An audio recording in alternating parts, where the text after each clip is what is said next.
Hello students, आज आपण journal या टॉपिकला स्टार्ट करत आहोत।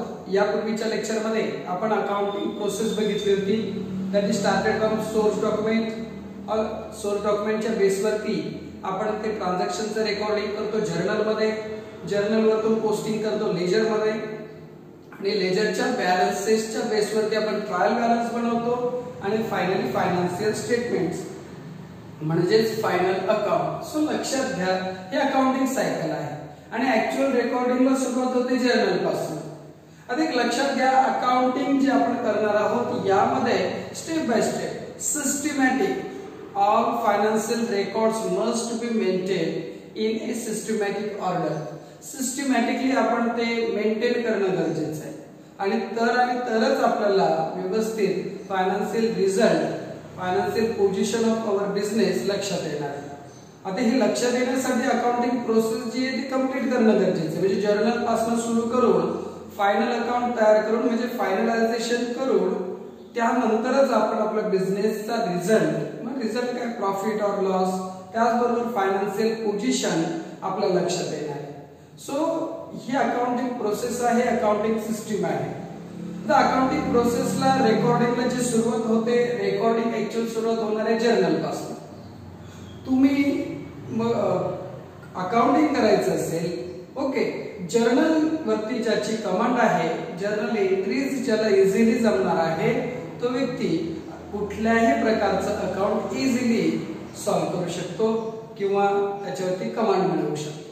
हे लक्षात घ्या।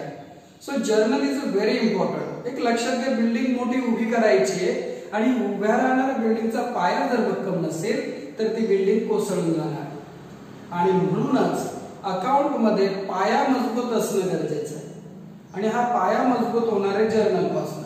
पूर्ण कॉन्सन्ट्रेशन हवंय। आपण 11वी 12वीला जर्नल शिकलात तुम्ही, तर 11th स्टँडर्ड मध्ये जेव्हा जर्नल शिकतो आपण तेव्हा बरेच स्टुडंट काय करतात, जर्नल एंट्री पाठ करतात किंवा घोकंपट्टी करतात। तर जर्नल एंट्री ही घोकंपट्टी करण्याची किंवा पाठांतर करण्याची गोष्ट नाही। It is a technique. आपण व्यवस्थित पद्धतीने त्या जर्नल एंट्रीज बनवल्या पाहिजे। वेगवेगळ्या सिस्टम त्याच्यामध्ये, मग तुम्ही गोल्डन रूल वापरून बनवू शकता, अकाउंटिंग इक्वेशन रूल वापरून बनवू शकता, ओके। बट इथे मी थोड्या वेगळ्या पद्धतीने, थोड्या हटके पद्धतीने तुम्हाला जर्नल एंट्रीज बनवण्याचं शिकवणार आहे। But believe it's a very simple method of journal. फार सोप्या पद्धतीने तुम्ही जर्नल एंट्रीज बनवणार आहात। एक छोटंसं आपण एक्झाम्पल घेतोय आणि त्यानंतर पुढे जाऊया। बघा, एक ट्रेडिंग कंपनी आहे। आमच्या ट्रेडिंग कंपनीचं नाव आहे spark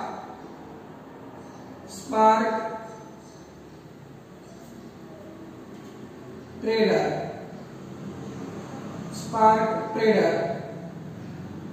okay. Started business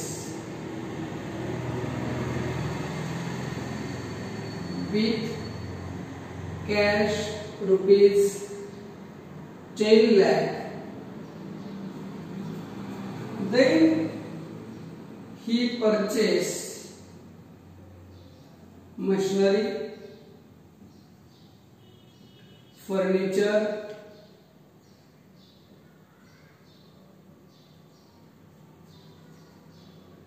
for rupees 1 lakh each. Then he paid salary to his worker.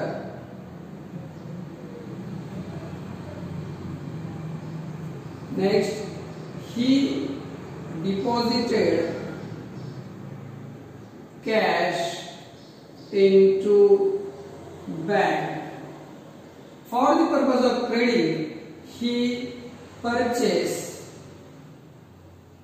goods at rupees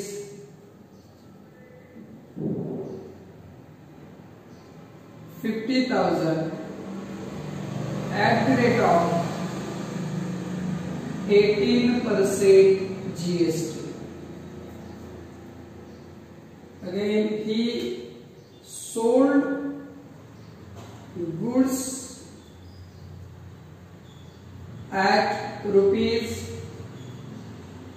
70,000 at the rate of 18% GST. Okay. He received interest on fixed deposit ₹2,000. Date टाकूया आपण tentative 1 April 2 April 2 April नंतर 5 April 10 April 15 April 17 April and 20 April. Okay, या पद्धतीने एक transaction झालेले आहे. म्हणजे त्याने काय केलं, नव्याने बिझनेस सुरू केलेला हा जो स्पार्क ट्रेडर नावाने एक नवीन व्यवसाय सुरू केलेला आहे. आणि हा व्यवसाय सुरू झाल्यानंतर त्या महिनाभरामध्ये म्हणजे 20 एप्रिल मध्ये पर्यंत काही ट्रान्झॅक्शन्स झाले. These are the regular transactions which is deal in the business. हे काही रेग्युलर ट्रान्झॅक्शन, ह्या पद्धतीचे transaction regularly day to day life of the business ज्यामध्ये तुम्हाला बघायला भेटते. मग त्यामध्ये काही कॅपिटलचे असतील, कॅपिटल घेऊन आलेला आहे, काही असेट्स रिलेटेड असतील, काही परचेस ऑफ एनी मटेरियल असेल किंवा काही एक्सपेन्सेसच्या रिलेटेड असेल, काही इन्कम रिलेटेड असेल. सो अशा वेगवेगळ्या प्रकारचे ट्रान्झॅक्शन, ह्या ट्रान्झॅक्शनचं डिवायडेशन आपण करूया. तुमच्या समोर येईल ते काय काय बघा. Started business with cash. Spark trader नावाने काय सुरू केलाय, बिझनेस सुरू केलाय. ओके, बिझनेसला नाव काय दिलंय, स्पार्क ट्रेडर. आणि बिझनेस स्टार्ट केलाय कॅशने. म्हणजे काय झाली, सुरुवातीला झाली इन्व्हेस्टमेंट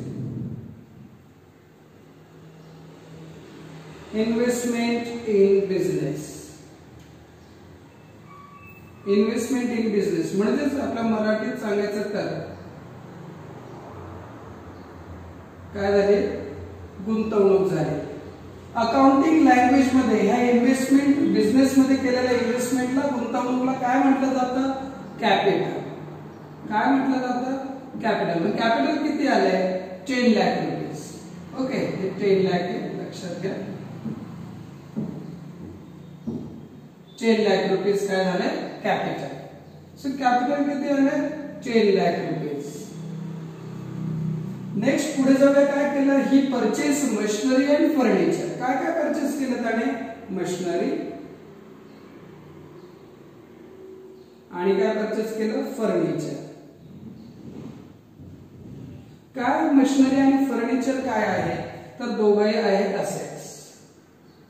दोघंही काय, असेट्स. म्हणजे बिझनेस मध्ये पहिल्यांदा इन्व्हेस्टमेंट केली, सेकंड पार्ट तो काही असेट्स घेऊन आलेला आहे. थर्ड जर तुम्ही केला, ही पेड सॅलरी. थर्ड काय केलंय त्याने, ही पेड सॅलरी. सॅलरी काय आहे, सॅलरी इज एक्सपेन्सेस. सॅलरी काय, एक्सपेन्सेस, खर्च. त्यानंतर पुढे जाऊया आपण. Fourth, deposited cash into bank. काय केलं त्याने, डिपॉझिट. काय केलं, डिपॉझिट. काय बरं डिपॉझिट, कॅश बँकेमध्ये डिपॉझिट केले. काय, it is a balance order. खर्च आहे का, नाही, इट इज असेट. हे देखील काय आहे, असेट. नेक्स्ट फिफ्थ, काय केलं बघा, परचेस गुड्स ₹50,000. गुड्स परचेस केले म्हणजेच purchases. Next sold goods means 6 sales. Received interest 7. काय म्हणतोय, रिसीव्ड इंटरेस्ट. काय झालं, हे हा झाला इन्कम. मात्र कोणता इन्कम आहे, हा आहे इनडायरेक्ट इन्कम. मग ह्या पद्धतीचे ट्रान्झॅक्शन रेग्युलरली, याच्या व्यतिरिक्त तुम्हाला वेगळे असे ट्रान्झॅक्शन बघायला भेटणार नाही. सो रेग्युलर लाईफ मध्ये बिझनेसचे हे ट्रान्झॅक्शन होत असतात. किंवा काहीतरी इन्व्हेस्टमेंट असेल, इन्व्हेस्टमेंट म्हणजे कशामध्ये म्हणतोय मी, बिझनेस मध्ये. बिझनेस स्टार्ट करताना जी गुंतवणूक आपण करणार आहोत त्याला काय म्हणतो, कॅपिटल. नेक्स्ट काही असेट्स तुम्हाला लागणार आहेत, काही तुम्ही एक्सपेन्सेस करणार आहात. ओके, त्यानंतर परचेस आहे, सेल्स आहे. आता परचेस आणि सेल्स बद्दल आपण अगोदर बोलूया की परचेस आणि सेल्स केव्हा, जेव्हा गुड्स परचेस केली जाते. मग गुड्स कशाला म्हणायचं, goods means the things in which business deal. व्यवसाय, आपण ज्या गोष्टींमध्ये व्यवसाय करतो, ज्याचा व्यवसाय करतो किंवा ज्याचा व्यापार करतो, अशा गोष्टींना गुड्स म्हणायचं. एक एक्झाम्पल घेऊया आपण. फर्निचर ट्रेडर आहे. फर्निचर काय करतो, तो फर्निचर बनवतो आणि विकतो. फर्निचर बनवतो आणि विकतो. याच्यासाठी फर्निचर काय झाले, गुड्स. फर्निचर काय झाले, goods. Tata Motors company, Tata Motors काय बनवते, कार बनवते. सो कार काय झाले टाटा मोटर्स साठी, गुड्स. येते लक्षामध्ये. त्यानंतर कॅडबरी आहे. कॅडबरी कंपनी काय, चॉकलेट्स बनवते. सो हे चॉकलेट्स काय झाले कॅडबरीचे, गुड्स. चॉकलेट बनवण्यासाठी शुगर, मिल्क या ज्या गोष्टी लागणार आहे हे देखील गुड्स झाले. म्हणजे all those things which is required for manufacturing purpose or in which businesses deal is known as goods. Okay, अशा सर्व गोष्टी की ज्याच्यात आपला व्यवसाय, व्यवसायाच्या संबंधित त्याचा जो व्यवहार करतो, व्यवसाय करतो, अशा व्यवसायाच्या डायरेक्टली रिलेटेड संबंधित असणाऱ्या गोष्टी म्हणजे goods. The things in which business deals is known as goods. Okay, म्हणजे फर्निचर मॅन्युफॅक्चरर साठी फर्निचर गुड्स झाले. ओके, त्यानंतर कार मॅन्युफॅक्चरर साठी कार गुड्स झाले. कम्प्युटर मॅन्युफॅक्चरर साठी कम्प्युटर गुड्स झाले. स्टेशनरी शॉप साठी बुक्स असेल, वेगवेगळे स्टेशनरी आयटम्स म्हणजे pen, pencil, erasers, books, notebooks, हे काय झाले त्याचे गुड्स झाले. आपला व्यवसाय ज्यामध्ये ज्या गोष्टींमध्ये व्यवहार करतो या सर्व गोष्टी काय झाले, गुड्स. आणि जेव्हा गुड्स आम्ही खरेदी करत असेल, परचेस करायला यूज करणारा, गुड्स सोल्ड केले जात असतील त्याला सेल्स. म्हणजे ओनली फॉर गुड्स परचेस आणि गुड्स सोल्ड हे लक्षात ठेवायचे, त्यासाठी सेल्स वापरणार. म्हणजे याचं जर बायफर्केशन केलं तर तुमच्या लक्षात येईल काय काय येत आहे. फर्स्ट येत आहे असेट्स, घेऊया आपण. Second liabilities, third expenses, fourth income,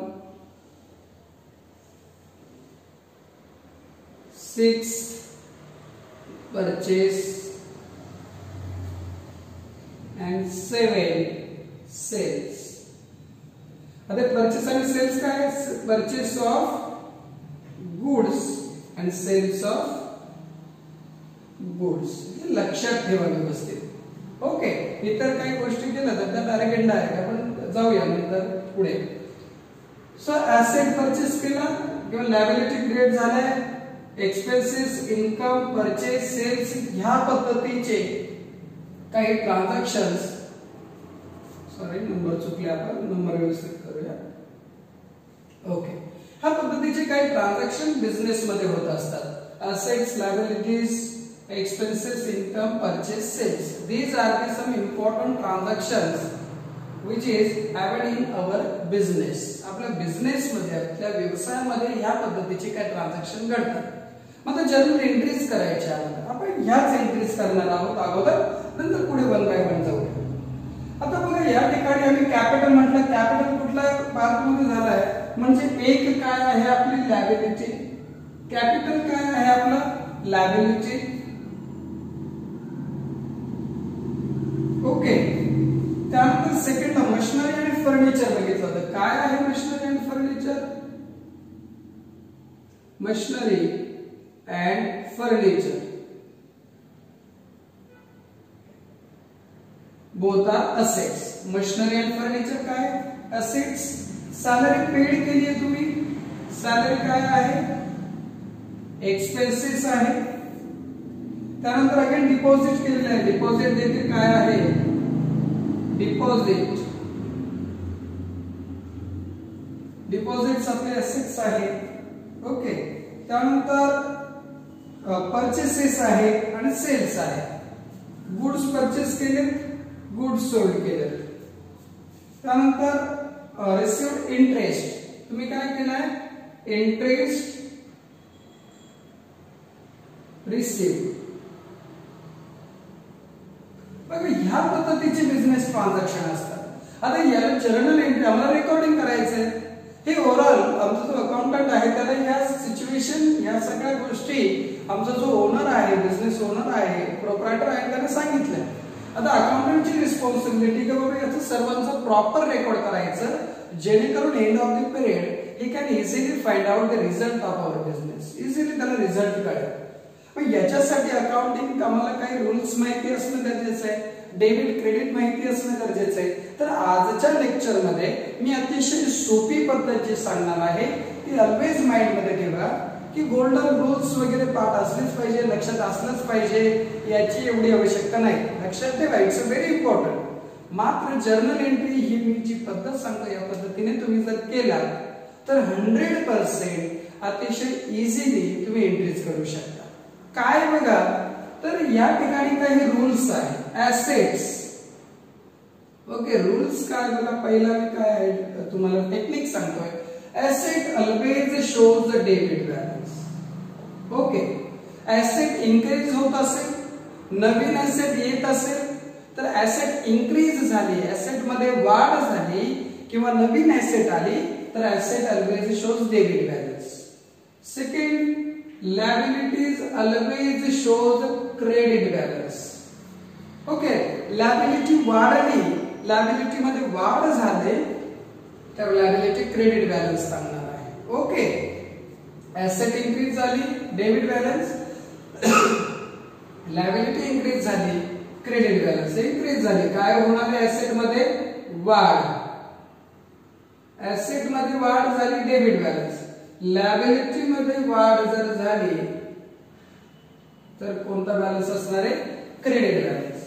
पुढे एक्सपेन्सेस. एक्सपेन्सेस जर झाले, एक्सपेन्सेस असेल तर एक्सपेन्सेस देखील कोणता बॅलन्स आहे? डेबिट. एक्सपेन्सेस मध्ये काय झाली? वाढ झाली. एक्सपेन्सेस वाढले, एक्सपेन्सेस मध्ये वाढ झाली. Debit balance. इन्कम वाढ, क्रेडिट बॅलन्स. इन्कम मध्ये काय झाली?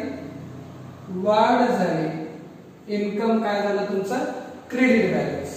परचेसेस. परचेस केलाय तुम्ही, debit balance. Okay. Goods purchase केले, डेबिट बॅलन्स. गुड्स सोल्ड केले, क्रेडिट बॅलन्स. हे रूल्स लक्षात ठेवा. ओके. ऍसेट मध्ये वाढ झाली, डेबिट करा. लायबिलिटी मध्ये वाढ झाली, क्रेडिट. एक्सपेन्सेस वाढले किंवा एक्सपेन्सेस तयार झाले, एक्सपेन्सेस केले, खर्च केला, वाढ झाली म्हणूया किंवा खर्च केला. ओके.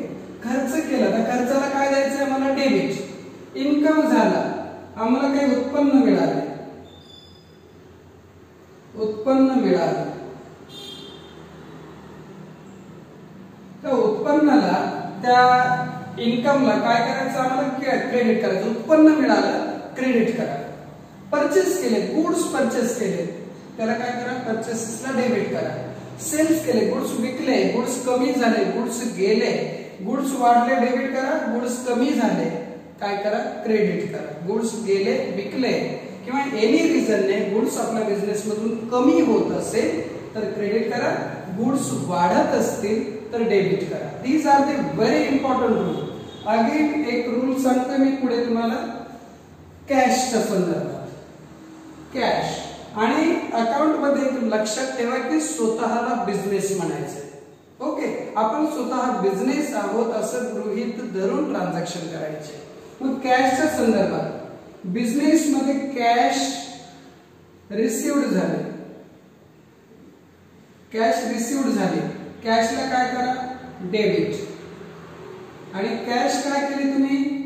कॅश पेड केली. कॅश काय केली? पेड केली. कॅशला क्रेडिट. सर एवढं लक्षात येतं गरज नाही. ऍसेट कॅश काय आपली ऍसेट. मी ऍसेटला काय म्हटलं डेबिट. वाढ झाली रिसिव्ह झाली कॅश आली. कॅश काय केलं आपल्या बिझनेस मध्ये आली आहे आणि कॅश गेली आहे. अतिशय सोपं. कॅश आली कॅश गेली. कॅश आली तर कॅशला डेबिट द्या, कॅश गेली तर कॅशला क्रेडिट द्या.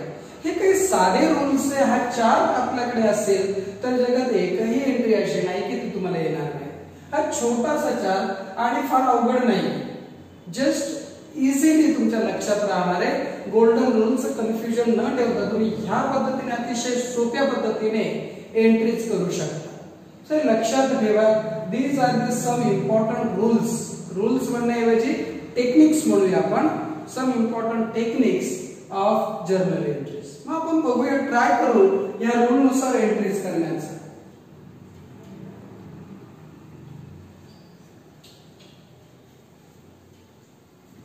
ओके रूल्स नुसार एंट्री करूया. पहिले काय म्हणजे spark trader started business with cash. Business start केला म्हणजे बिझनेस मध्ये पैसे तो काय केलं त्याने पैसे घेऊन आलाय. बिझनेस मध्ये त्याने इन्व्हेस्टमेंट केली आहे.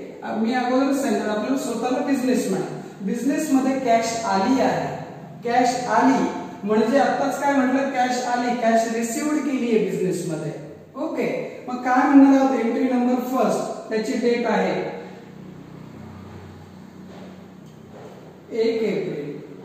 ओके काय केलंय started business with cash ₹1 lakh. Started business मध्ये इन्व्हेस्टमेंट केले. काय हे आहे कॅपिटल. काय घेऊन आलाय तो कॅपिटल. कॅपिटल काय लॅबिलिटी. लॅबिलिटीला काय असणार आहे क्रेडिट. एक मिळाला आपल्याला लॅबिलिटीला क्रेडिट आहे. मग डेबिट कुणाला काय घेऊन आलाय तो घेऊन आलाय कॅश. कॅश काय आहे ऍसेट. कॅश बिझनेस मध्ये आली म्हणजे कॅश वाढली. ऍसेट वाढ झाली काय द्या डेबिट द्या. कॅश आली डेबिट द्या. मग काय होणार entry cash account debit. Amount किती आहे 10 लाख रुपीज. 2 काय कशाची कॅश आली टू कॅपिटल अकाउंट. कॅपिटलची कॅश आली. अमाउंट लिहून टाका 10 lakh rupees.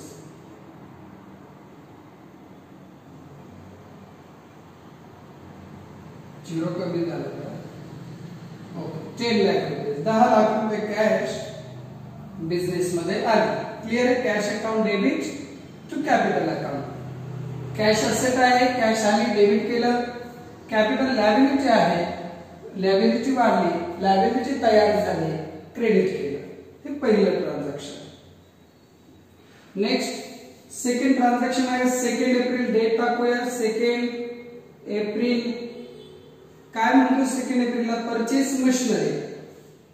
Okay purchase machinery. Machinery काय आहे ऍसेट. परचेस केली म्हणजे आपल्या बिझनेस मध्ये मशिनरी आली मशिनरी वाढली नवीन मशिनरी आली. ओके तर ऍसेटला काय द्यायचं डेबिट म्हणून machinery account debit account debit. त्यासोबतच फर्निचर देखील तो घेऊन आलाय. फर्निचर देखील विकत घेतलंय. फर्निचर देखील ऍसेट आहे. फर्निचर बिझनेस मध्ये आलं नव्याने फर्निचर आलं. फर्निचर बिझनेस मध्ये वाढलंय आमचं म्हणजे फर्निचरला देखील डेबिट द्यावं लागेल. Furniture account debit. किती रुपयांचं फर्निचर आहे एक दोघही वस्तू आहे 1 लाख 1 लाख ईच म्हणले म्हणजे प्रत्येकी 1 लाख रुपये. ओके आता परचेस केलंय मशिनरी विकत घेतली आणि फर्निचर विकत घेतली. विकत घेतली म्हणजे दोघं गोष्टी घेतल्या आपण तर गेलं काय आपल्याकडनं गेली कॅश. खर्च झाला कॅश गेली. आपल्या बिझनेस मधनं कॅश गेली कमी झाली आहे. ऍसेट कमी झाली कॅश कमी झाली क्रेडिट द्या by to cash. Cash account amount किती आहे 2 लाख रुपीज.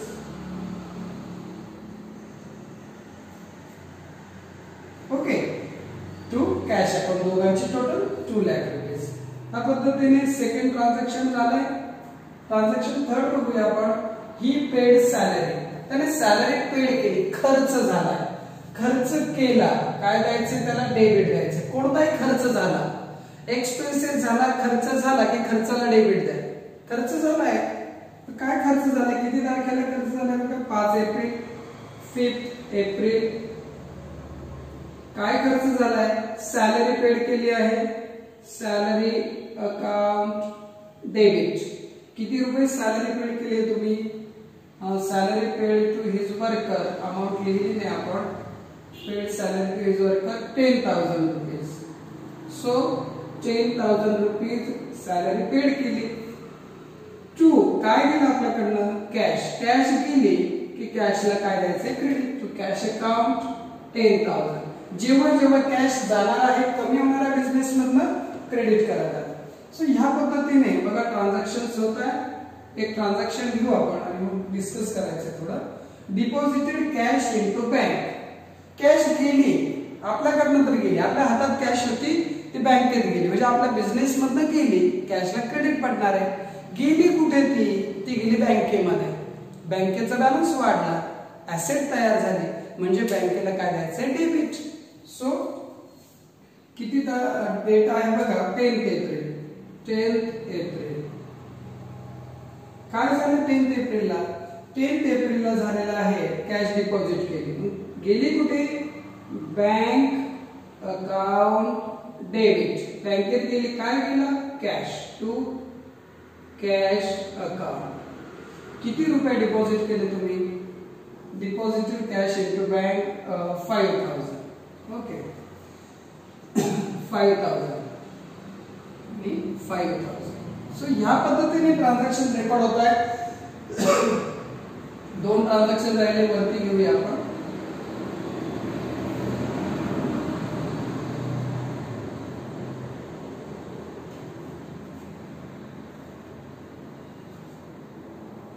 ओके काय झालंय, परचेस गुड्स 50,000 परचेस केले. परचेसला काय द्यायचे, debit. Purchase account debit, account debit. To गेलं काय आपल्याकडनं, सॉरी परचेस कसं केलंय, मतलब purchase goods ₹50,000 at 18% GST.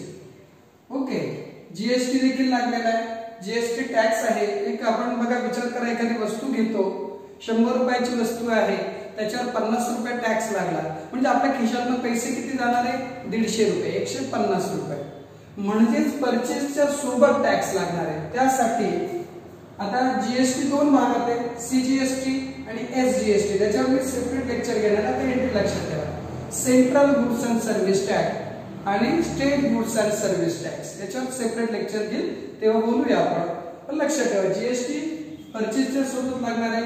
Input CGST account debit, input SGST account debit to cash account. तर लक्षात घ्या काय झालं बघा, इथे परचेस केलंय, किती डेट ऑफ 15 एप्रिल, 15 तारखेला आम्ही परचेस केलं. परचेस अकाउंट डेबिट, त्याच्यासोबतच टॅक्स लागणार. तो जीएसटी 2 भागात असतो, सीजीएसटी सेंट्रलचा, एसजीएसटी स्टेटचा. सो सीजीएसटी, एसजीएसटी आणि to cash account, to cash account.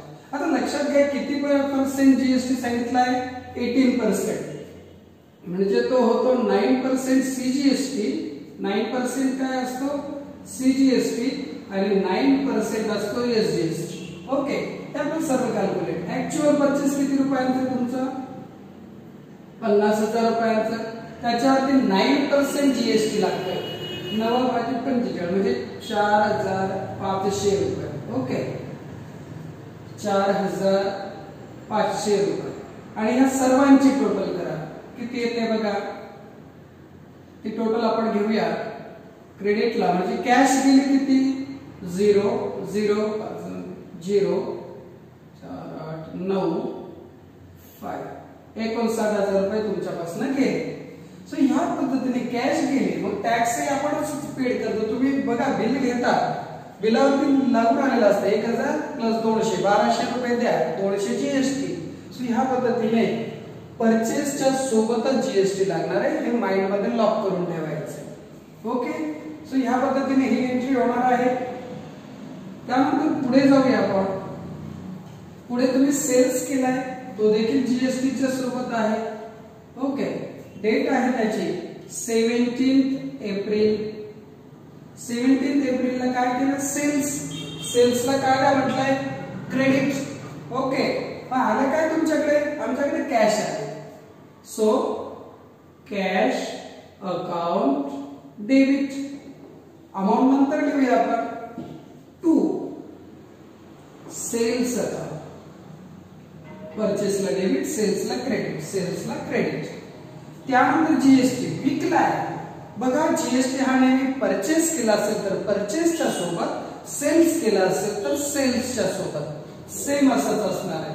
फक्त इथे इनपुट न घेता output to output CGST to output SGST account. Okay. CGST SGST same असणार आहे. किती 18% सांगितलंय म्हणजे 9% डिवाइड होईल. अमाउंट किती आहे तुमची टोटल सेल्सची अमाउंट आहे 70,000 70,000. कसली अमाउंट आहे सेल्सची. त्याच्यावर 9% जीएसटी 6,300 रुपये.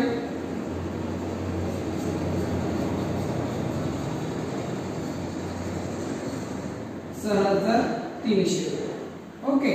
आता याची टोटल करूया आपण 0 0 6 82,600. आपल्याकडे कॅश किती आले 82,600. सो ह्या पद्धतीने सेल्सची एंट्री. जीएसटी हा नेहमी परचेस असेल परचेस सोबत सेल्स असेल सेलच्या सोबत असणार आहे. माइंड मध्ये लॉक करायचे हे एंट्रीज. लास्ट आहे received interest on fixed deposit 2,000 rupees. Interest मिळाला आहे आम्हाला. किती डेट आहे त्याची 20 एप्रिल 20 एप्रिल. काय केलं इंटरेस्ट रिसीव्ड केला. इंटरेस्ट रिसीव्ड केला म्हणजे कॅश आहे. Again cash account debit 2,000 to interest account 2,000. Cash आली कॅशला डेबिट द्या. इंटरेस्ट इन्कम आहे. ओके. इंटरेस्ट रिसीव्ड इन्कम आहे उत्पन्न मिळालं क्रेडिट करा. सो ह्या पद्धतीने ते जर्नल एंट्रीज होतात. आता क्रोनॉलॉजिकल ऑर्डर म्हटलं होतं आपण. जर्नल एंट्रीज आहे नेहमी क्रोनॉलॉजिकल ऑर्डरने रेकॉर्ड केल्या पाहिजे. क्रोनॉलॉजिकल ऑर्डर म्हणजे काय डेट वाईज. अगोदर आपण एंट्री केली 1 तारीख 2 5 10 15 17 20 ज्या क्रमाने ते ट्रान्झॅक्शन घडले त्या क्रमाने रेकॉर्ड करणं म्हणजे क्रोनॉलॉजिकल ऑर्डर. ठीक आहे. Thank you students. आज थांबतोय आपण. व्यवस्थित बघा. काही डाउट्स असतील कमेंट करा. थँक्यू.